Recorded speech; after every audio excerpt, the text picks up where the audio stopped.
Complying. Remember that the president, when he announced the extension of the lockdown by another 14 days, he said there should be complete compliance. So if you're not complying, the police and members of the defence force will be out there to ensure that you do one way or the other. Now, Johannesburg has more than half of the COVID-19 cases confirmed in Gauteng. This revealed by the Provincial Department of Health this Saturday morning. The department says Gauteng has recorded 801 cases since the outbreak was confirmed in the country in March.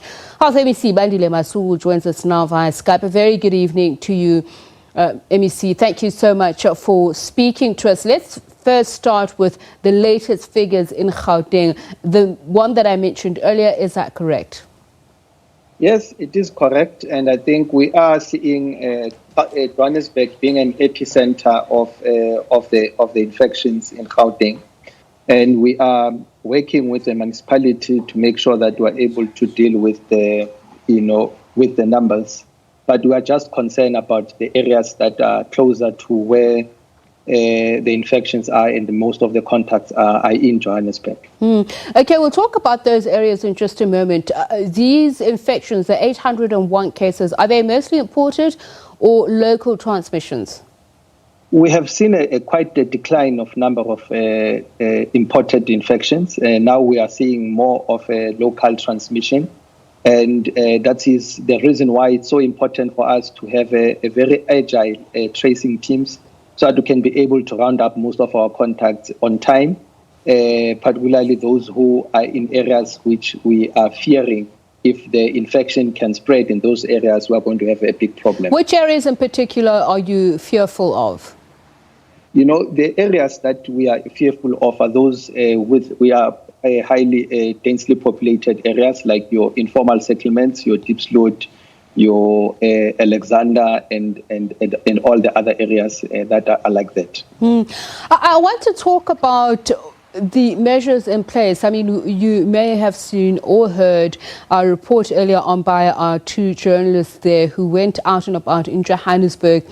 Lack of compliance seems to be the one thing that law enforcement officials and indeed health officials are complaining about. These high-density areas, some of the reports that have suggested are the worst transgressors, whether that is true or not. What has been your observation? I think it is a correct observation. I think the major issue is that we do have a different socio-economic aspect to the issue of lockdown. It works well in areas like the suburbs and in your affluent areas. But in areas like your informal settlements, sometimes it becomes a difficult exercise for a family of 10 living in a two-room shack to be staying inside.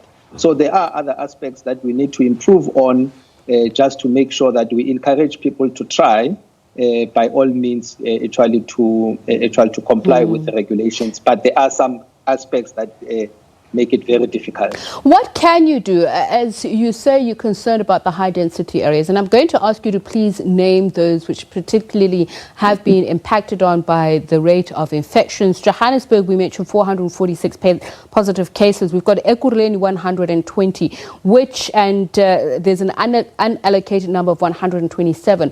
Which of those informal settlement areas or high-density areas have seen a high number of infections?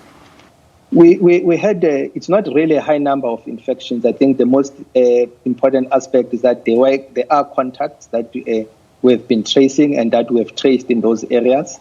And the problem is that we fail to understand the significance of us mentioning the suburbs, because the problem that we still have a greater aspect of dealing with the stigma. There's a lot of ignorance that is going around there, and with mentioning the suburbs and the areas, it might give us a lot of problems. I understand that. So we still have to be convinced by people who have made the call that what will be the use in terms of informing the public about those subjects, those suburbs. Okay, let's talk about the number of people that are currently hospitalized, both in public and private hospitals, and how many of those are actually in ICU. The number of those who are in ICU, it's less than 10. We're having 10 individuals who are in ICU. and all of them they are mostly in private hospitals, and they are doing quite well, actually, most of them, and we are following them up quite closely. We have also resolved that once a week we have a clinician meeting where the clinicians will have to give us a general sense of the picture of those patients so that we can be able to follow them up. We have seen the incident in KZN that happened in a private hospital, and also our 2 deaths actually happened in private hospitals. So we need to be closely monitoring that situation and be kept abreast of what is happening in those hospitals, particularly those patients. Dr. Masuku, let's talk about an area of concern, especially for healthcare workers, the PPE, the provision thereof. Has that improved? How are you improving it? And perhaps if you could just tell us how many are succumbing to infection. You know, the interesting aspect about our health workers who have been infected, they have not actually got the infection through where they work in the health facilities. Most of them, they've actually got the infections in their social circles outside the health facilities. But we are actually looking at the issue of the PPE.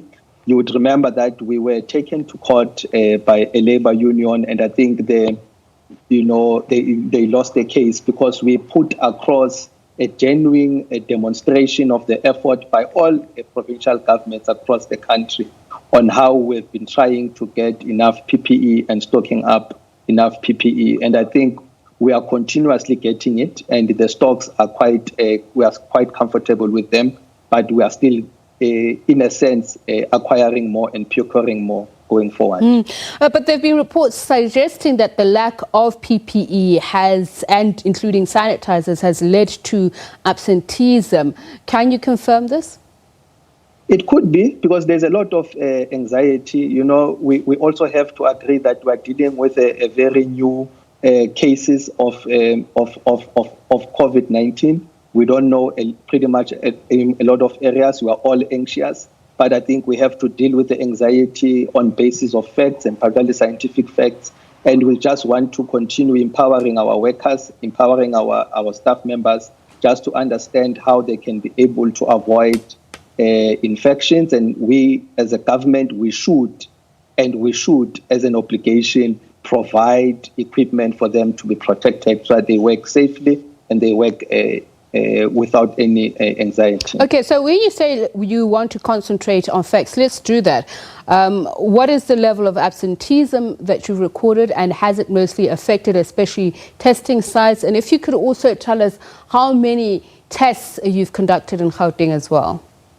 Currently, we have conducted more than 76,000 screening tests. And remember that before we do any test, we have to do actually a process of screening, and the number of tests have been closer to 1,000. And I think we are quite astounded and happy with that. The number of people that we have tested and that we have screened actually have been actually negative. In terms of absenteeism, I think it's something that we'll have to actually look at. I know that when we're dealing with the issues, particularly in the clinics and facilities where staff members were found to be positive, we had a very number of people that actually were absent, and we had to deal with it. But we have not really quantified that figure, and I think we can be able to do that in few days' time. All right, thank you so much for speaking to us. Gauteng Health MEC Bandile Masuku, and we will be speaking to the Health Minister at 7 p.m. this evening. So please do go to our social media platforms and ask your questions that you would like me to direct to the Health Minister. You've had the picture painted for us there by Bandile Masuku, the Health MEC in Gauteng. So we'll look at the country at large, what challenges still remain and what still needs to be done. And we'll also tell you about that very important appeal being made by the Health Minister and other health officials that from henceforth we should all be wearing face masks. And we'll tell you a little bit more about what is the correct way of wearing it as well. Now, more than